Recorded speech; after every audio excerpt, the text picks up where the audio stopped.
Be gone. I need a longer one of these. That's what she said. Off she comes. Yee-hoo. Minimal cleanup. Alright y'all, I just finished editing the last video, got it uploaded. We're back out here to do some more work. I got some parts, I've got some decisions made, but you know what, it's way too nice outside to be messing with this when we could be out there riding the mini bike, because it's February and it's like 50 degrees. So we're gonna drag this thing outside for a minute.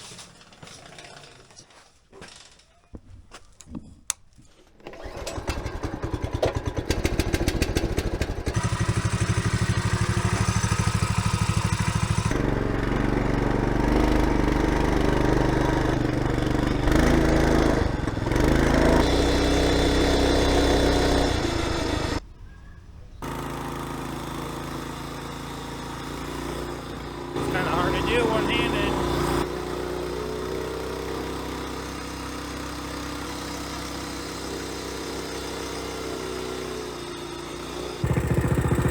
Sure is sloppy back here, but I don't feel like getting this nasty.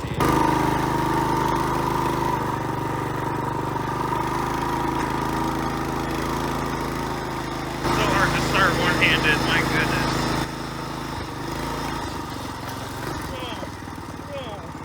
Okay, I can't do that. I ain't gonna wipe out for the shot, sorry.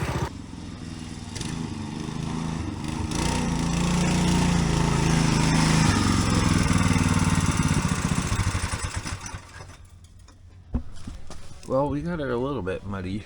Not too bad. All right, we've had our fun. Let's talk about the Jeep now.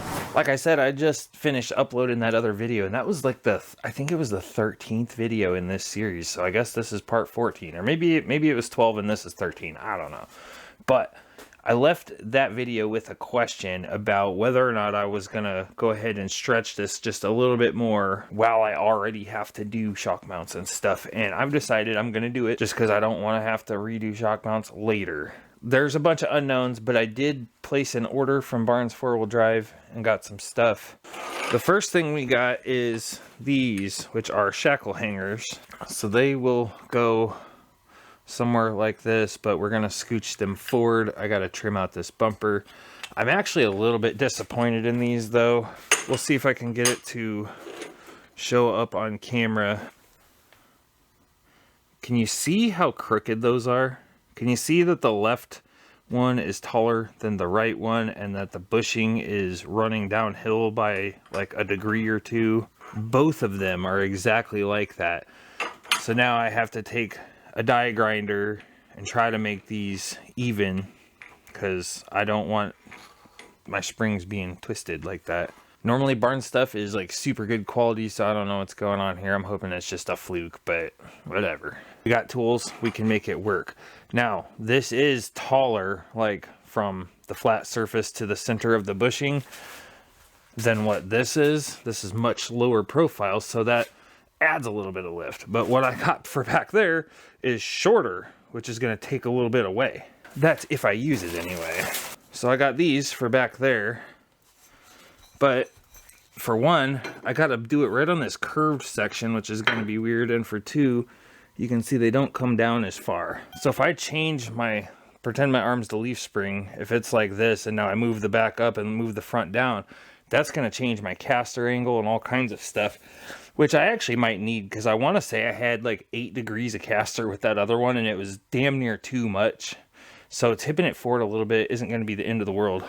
But I just don't see a way that this really fits the frame right there where I want it to go. So we may end up just not using these and instead just building our own plates. That way I can just bring them dead even, forward 2 inches, put the hole. I've been saying 2 inches, 2 inches, 2 inches because I just don't think I think if I go any more than that, it's going to complicate it too much. I may squeeze 2.5 out of it. I'm either going to weld a piece of steel or I'm going to clamp something on both ends so that I can a horizontal and a vertical line for where this hole is exactly. So like I'll have a mark here, I'll have something hanging down to get the vertical or the horizontal plane.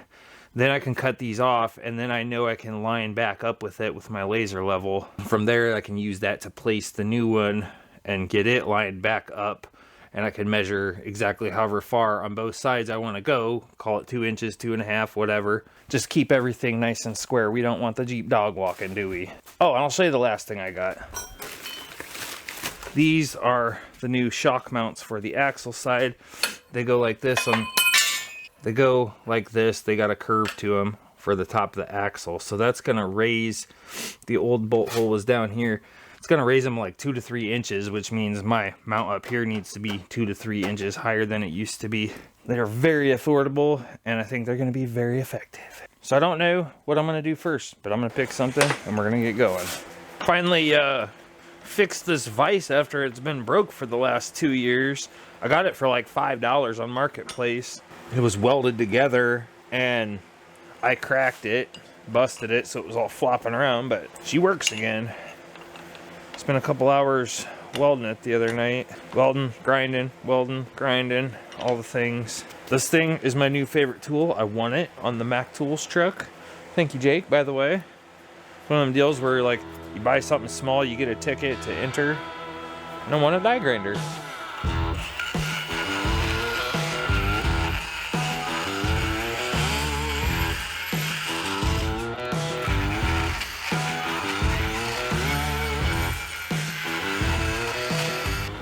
The thing with these being uneven is honestly they got such a far drop on them anyway, so I don't mind if I have to bring both of them down a little bit, honestly. It's gonna take a while. So here we go.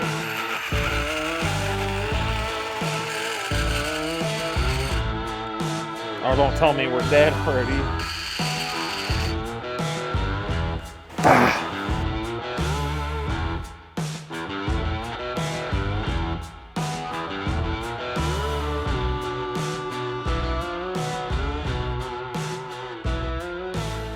It's not quite perfect yet, but boy, that's passable at this point. Just got to do the other one, and I need them both to be the same. And then since I am kind of hogging this out, I need to make sure it's not turning this way or that way any.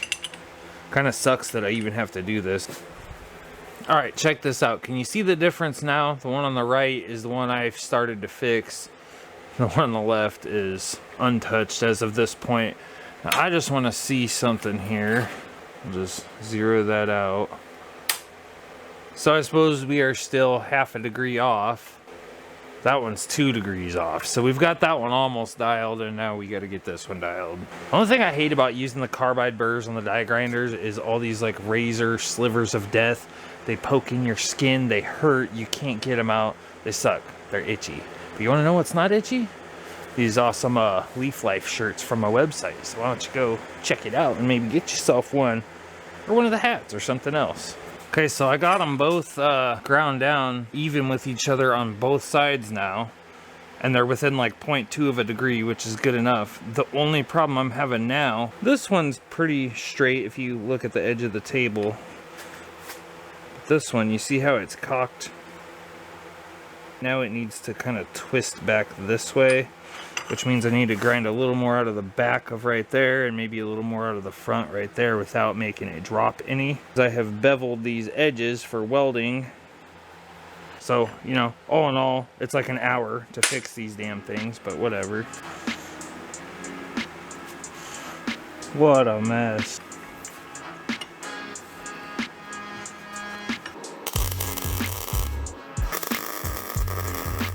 Definitely going to be tacking these and then checking them versus each other before we do any burning in. This one's really close, but this one, I don't think I got that angle fixed, even though I held it there and I thought it looked good, but now when I hold it up against this, it's got a kick to it. Neither one of them turned out quite right. One still needs to turn a little bit more, and one, when I turned it, it pulled up on one side. So I'm cutting the tacks, a little bit more adjustments.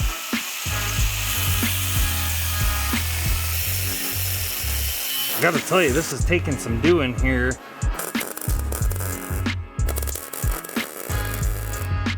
Yep, this one's ready to go.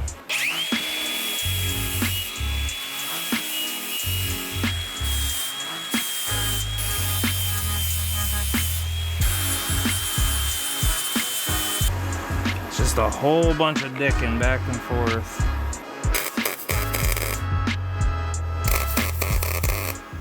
I think we're golden. The only question is, how does it match up to that one? And that's pretty damn good.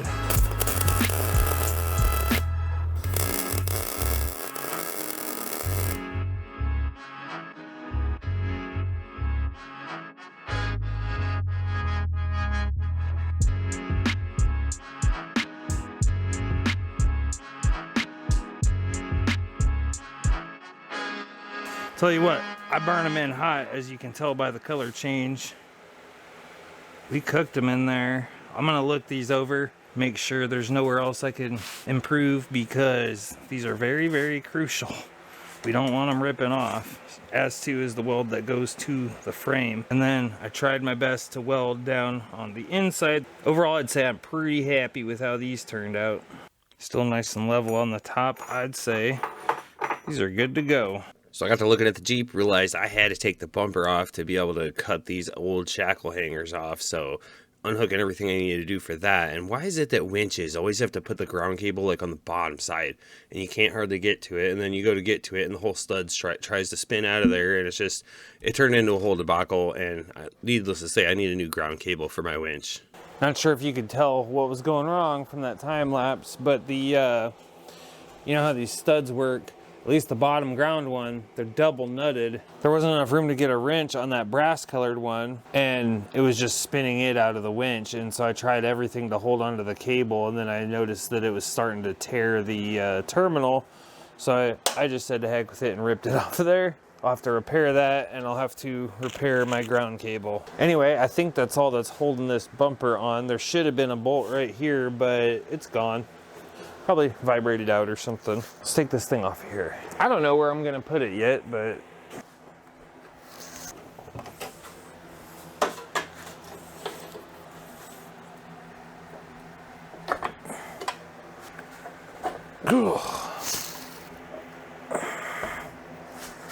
come off of there, you dick. Oh, really? I'm gonna end up tripping.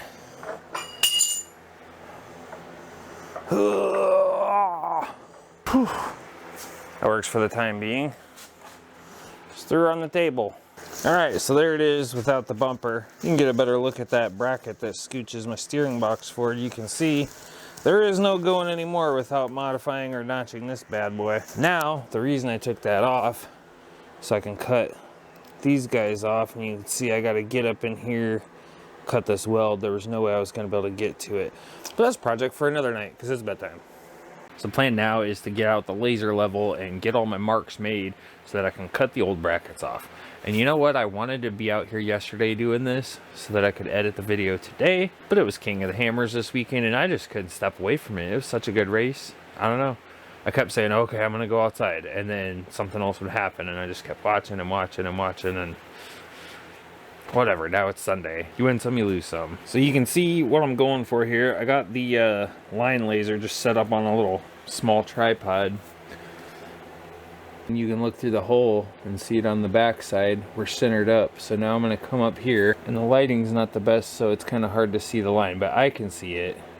And I'm going to make a nice line with the paint marker. And once I have that on there with the paint marker, then I can hack that off. And we're going to do the same thing on this one. But in order to get our horizontal plane, I'm going to take like something like this. You see like how that's casting the horizontal line. Obviously I have to raise it up to the level of the hole, and then I'll be able to mark that, and then I'll have that plane as well. That looks pretty good. So that's just about it. Had to go get the slightly taller tripod for this thing, but it's looking pretty good. And now that I think about it, I guess I could just make my mark on the jack stand there, because that ain't going nowhere. Up here, I really only need the vertical plane. I don't need the horizontal plane because I can't change it. These things that I welded up, they are what they are. They're at the height that they're at. Nothing I can really do about that. So if I can do this without bumping it.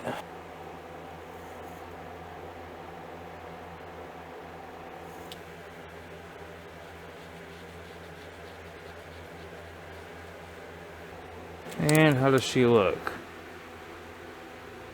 Pretty close. We just got to do the same thing over here. That should do it.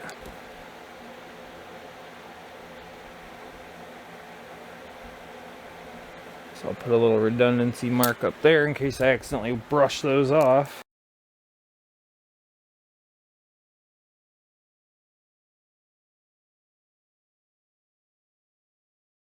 And here's the other side.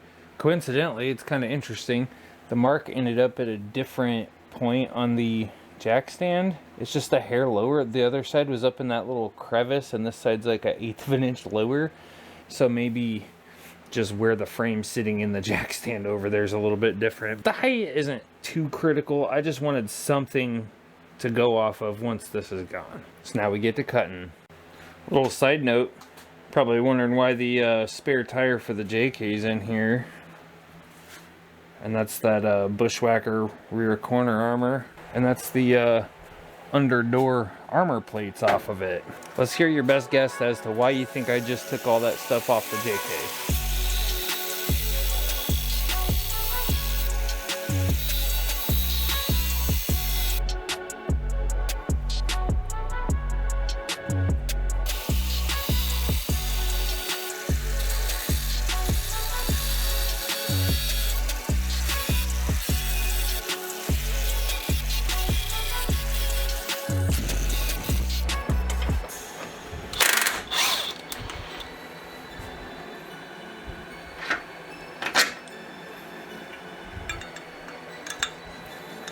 Oh boy, I don't know if I'm going to be able to get at this one quite as easy. I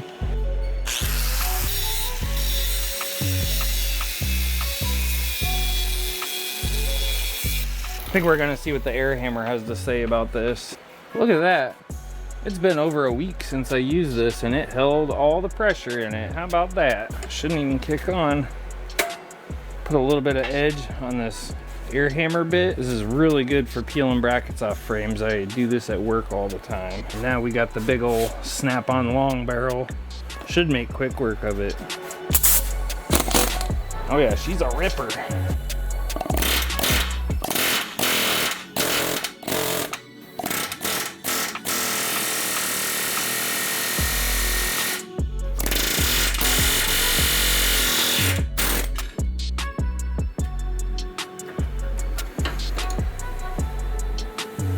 That was easy. Guess I better save this bushing.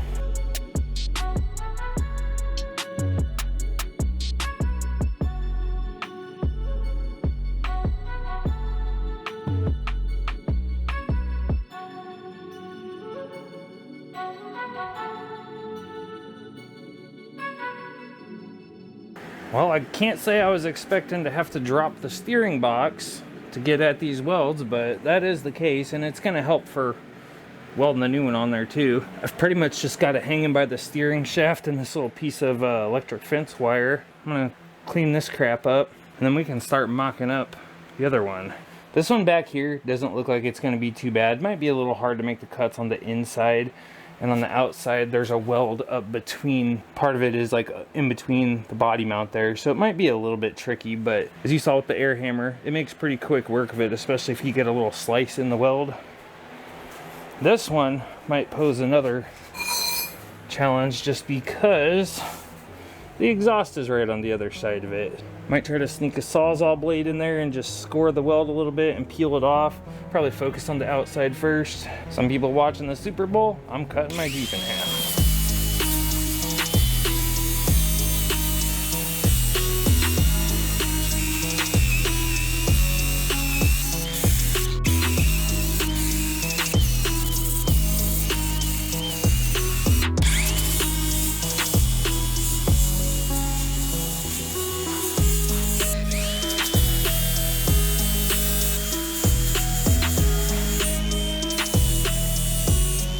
Trying to figure out how much farther forward I want these to be. So the stock location's about right there. If I move the back forward like 2.5 inches, I need to move this at least 1.5 inches. Or if I move it forward 2, then I'm gonna move this forward 1. So it can be 1 inch less than what I'm doing back there is what I'm trying to get at. So let's just make a little mark here and see how it looks. A very rough center mark there, just so I can eyeball this. Right there is 1 inch. And you can see where 1.5 starts to pose a problem. Even after I trim out the bottom of that bumper, I mean, I could angle this off. So it's not unreasonably out of the question or anything. Oh man, that's gonna be a nice fat weld in there with those curves.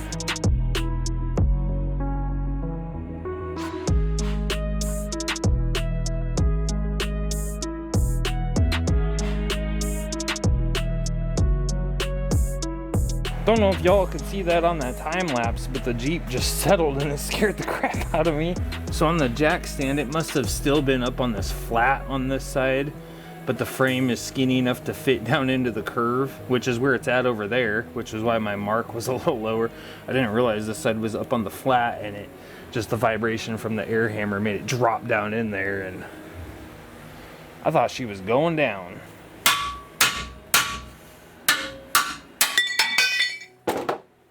Decided to take this thing off in pieces because it's going to be real hard to make this cut with the jack stand there. So I figured if I have to, I can leave this bit until after I'm done. I don't want to take it off of here and move the Jeep, really. Now that I think about it, I should lop it this way, and then I should have all the room I need to do what I need to do. Now I just got to figure out how to make that weld on this side. I'm surprised that one hung on as hard as it did for as little of a weld was there. There's like hardly any weld on this thing. For example, look at that one. It's like barely there. The width of my cutoff wheel blade almost cut through it. I don't know. Doesn't look like much, but it sure hold on. This is either gonna work or it won't.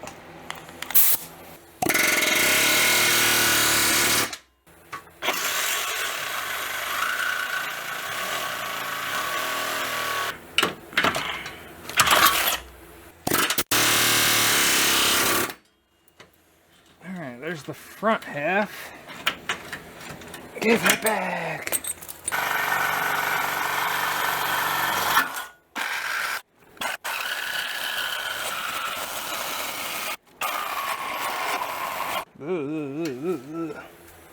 Oh, I'm running into my exhaust. That might explain a thing or two.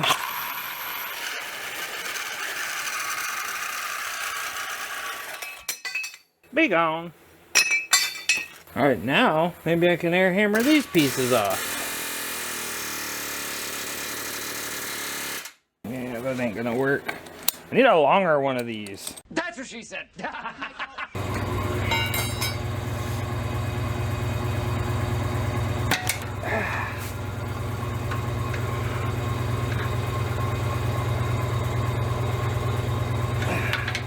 Well, I was hoping I could pry this down and get enough leverage to just break the rest of that side off. But that's not working now, is it?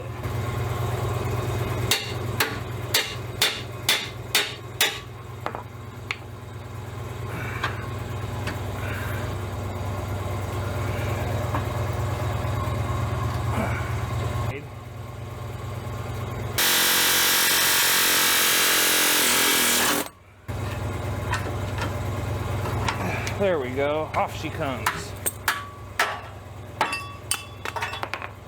Yee-hoo! Dang, that took like most of the weld with it too. Awesome. Minimal cleanup. Maximum effort. So the funny part of this is if I would have known I was gonna cut these off and go this route, I could have saved myself so much time on the axle. I don't know if y'all remember when I like hacked the other perch off, moved it in 1/2 inch, then I welded in the spring pin hole on the cast iron thing on the driver's side and re-drilled it over, burned up a bunch of drill bits because the YJ is 30.5 inches and this axle was 31.5, so it was like 1/2 inch off on each side. But this thing's so freaking wide that I could have just offset it. Oh well, you don't know what you don't know, right? But anyway, I'm having a hard time seeing how this thing is ever gonna work here, because not only is it like it needs to come down a little bit and then it needs to come forward to about right there ish. I don't know, that's about 2 inches forward and about how far down it is. So like for this to work, I gotta just build this whole conglomeration of shit, or I could just start from scratch. But it needs to be this width in here because that's what fits the spring. So I don't know, I may end up just building something down, like floating this where I want and then tacking it somehow and then building like something to fill it in. It's kind of ghetto. They do sell these factory ones, which would be the right width and the right drop, and I could just slide it forward. It would just come up a little short right here where the frame curves away. These are also 3/16. They're a little bit flimsier. I don't know. I'm gonna get this cleaned up, and I still got to cut the one off the driver's side. But that's probably gonna be it tonight. Look who finally decided to show up, old man Winter. And that's as far as I've got on the Jeep so far. I had a couple nights this week I had to plow. It's kind of warm today, so this is all starting to melt off. This thing was a pain to get running. And then after I plowed, I did some victory cyclones over in the intersection over there, and somebody called the cops on me. I just told them the throttle's stuck, and that was just me trying to get it unstuck. But yeah, that's gonna be it for this one. I gotta get back out here and do some more work. See you next time.